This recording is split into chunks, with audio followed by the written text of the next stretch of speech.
Minun nimi on Timo Kronqvist ja mä oon hallituksen puheenjohtajana Raahen Valimo Oy:ssä.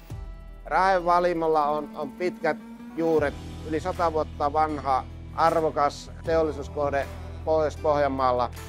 Meidän tehtävänä on tietysti tehdä teräsvaluja vaativille asiakkaille laadukkaasti ja luontoa kunnioittaen.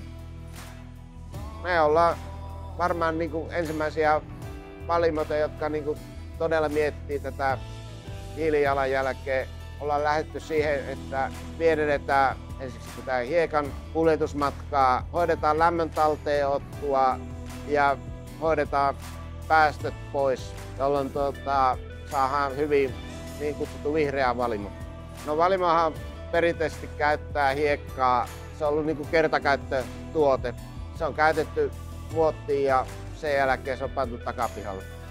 No, me aloitettiin yhteistyö Risantin kanssa ja hankittiin itselle heidän kanssa yhteisesti tämmöinen hiekan käsittelylaite. Ensiksi testattiin hiekkaa erillisessä laitoksessa, käytettiin sitä täällä valimossa ja kun valimosta saatiin positiiviset tulokset laadusta ja muista ominaisuuksista, niin sen jälkeen uskallettiin lähteä käyttämään Risanttia niin paljon kuin mahdollista.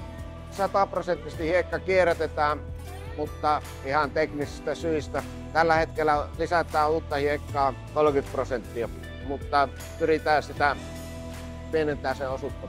Operatiiviset kustannukset ovat huomattavasti matalammat aikaisempaan verrattuna.